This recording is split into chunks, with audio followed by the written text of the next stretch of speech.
Thank you, Anilji, Sajna, for putting up this program today. It is very apt.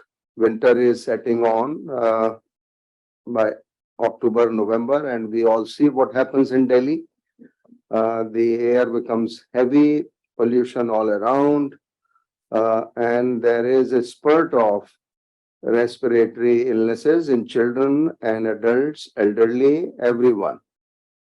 There is a lot of construction work goes on in and around NCR, so that also takes its toll. So if I can have the presentation, put up the PowerPoint.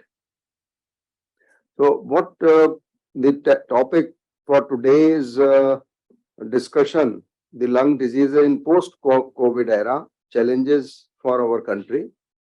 And if we look at the disability adjusted life year lost because of various group of illnesses, naturally cardiovascular diseases top the list. And second comes mental health illnesses. Third is injury. And I just now spoke to Anilji that let's put up some program on injuries also. And then cancer, and then comes respiratory diseases in our country. Also, when we look at the years of productive life lost, so disability adjusted life year lost and years of productive life lost because of these illnesses are huge for a country like India. And it's something which consumes a lot of GDP, whether we want it or we do not want it. We do have that. So since we are focusing on lung diseases, this is one area which we have been discussing in post-COVID era, that there is something, short COVID is something which lasts for 4 weeks or so, and we are okay up and about, leading our normal lives. But there is issue of long COVID which lasts beyond 4 weeks and beyond 3 months, beyond 6 months. Some symptoms do remain, and naturally when we looked at this pandemic, it had medical and healthcare dimensions overwhelming. There were huge psychosocial impact effects which all of us have experienced, and naturally the financial and economic impact for all of us has been enormous. The post-COVID conditions are there because it's a viral illness, so it can impact any organ within the body, right from the brain to lungs, heart, liver, kidney, musculoskeletal system. So the symptoms related to that. Now, as I mentioned, that it is a multi-organ effects of COVID-19 which last sometimes in some individuals more than 4 weeks, more than 3 months, even more than 6 months. So if you look at, this is one of the studies I encountered recently after I got policy circle information that there is going to be a seminar on this. This is from Kerala, where they looked at post-COVID conditions and respiratory. Can you have the PPT on? Don't remove that now. Respiratory system is almost 60%, and then naturally the other systems are involved. So what we were advocating during COVID era, prevent the COVID from happening in all of us as far as possible. But naturally, that was not possible by many of us, and still we contracted this illness. So the post-COVID symptom actually can impact brain. People had problems with their memory and concentration, what was called as brain fog, insomnia, depression, anxiety, dizziness, headaches, which were lasting more than anticipated, besides loss of smell and taste. Naturally, the lung conditions we are discussing today, so they actually are the main focus today, and that is rightly so, because as I showed you in that study, that respiratory system was impacted maximum in COVID. So it can lead to shortness of breath, dyspnea basically, chest pain, tightness, chronic cough, sore throat, and then there is fibrosis, which generally doesn't happen with virus illnesses, but with COVID somehow it was happening, and oxygen dependence in some individuals. So if we look at lung conditions in the same study, which was done on over 600 patients who had some, there was a district post-COVID follow-up clinic in Wayanad district in Kerala.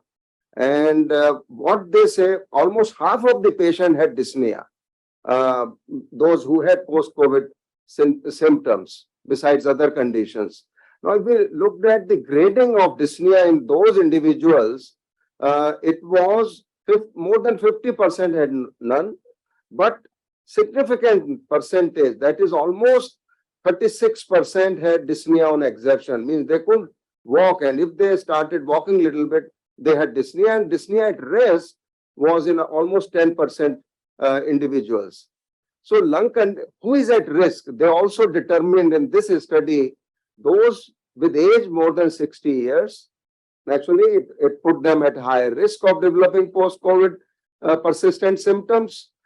Females, almost 3 times at higher risk. Severe pneumonia, if somebody was admitted to ICU, 16 times higher risk of post-COVID persistence. Hospitalization, oxygen requirement, again was associated with the pre-existing lung disease. If somebody has had some bronchial asthma or chronic obstructive pulmonary disease, was at a higher risk, almost 2.5 times higher risk. Steroid intake for those illnesses before COVID were almost 9 times higher risk of persistence of post-COVID symptoms. Comorbidities in the form of diabetes, I think many of you must have heard what we had, fungal infection, mucormycosis. In my life, I have not seen, generally we see 1 case a year of mucormycosis.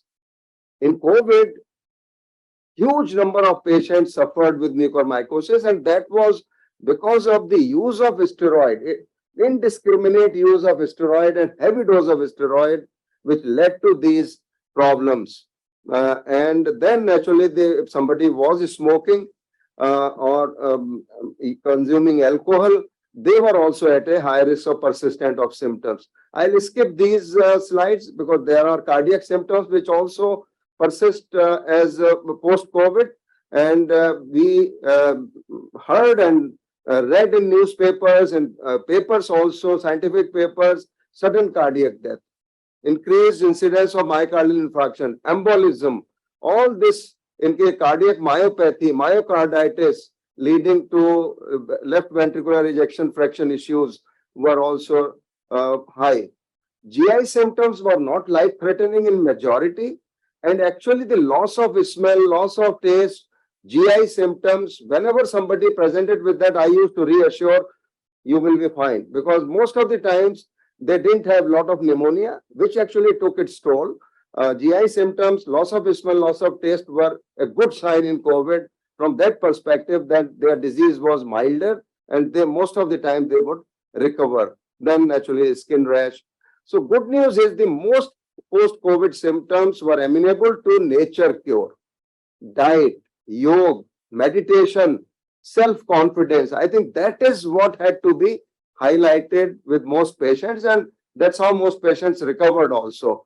Psychosocial impact was huge, and we were advocating a lot of yogic asanas, prone breathing, and counseling was helpful. And many patients I prevented personally going to hospital because everybody was in panic as soon as diagnosis of COVID was made. I'm not getting a bed and I want to go. I said, why you want to go to the hospital? You can do the same at home. Why you want to go? So they thanked me later on. But in the beginning, in wave 1, there was a lot of panic in COVID. And then psycho neuroimmunology, and our thoughts also, emotions also affect immune system. We must realize that. So having good mental makeup, strong mental makeup does help all of us, and continue with our yogic practice, our Ayurvedic practices. Madam is here. She was Secretary Ayush. So we advocated a lot of, and it actually helped, and I believe in that. Ayurveda is a science. We don't know, that's a different thing. But if we know that how you use this science to our advantage, I think that is where when you say challenges for India, you can overcome these challenges in many illnesses for that matter, not only. So what everybody of us should do, we must unlock our own self-healing potential, which we all have. From the beginning, we all have. If we take care of our diet, if we do some physical activity in a balanced manner, everything has to be done in a balanced manner, and follow some yogic principles, yogic secrets. Actually, if we learn and practice those, we can be much better off. So what I call in summary, our achar, our vichar, our ahar, our vihar, vyavahar, put together will make you a good human being, and it will keep you healthy also. And since we have 140 crore population, we cannot provide the same level of care to everyone. Let's prevent diseases rather than curing them, because cure will always be far-fetched for everyone at the same level. So let's prevent, and I'd say it's a very apt that this seminar and discussion has been kept by the policy circle. So stay safe, stay healthy through our own self-healing potential. And that is what will keep us healthy. Thank you so much, Lottie and Sadhna.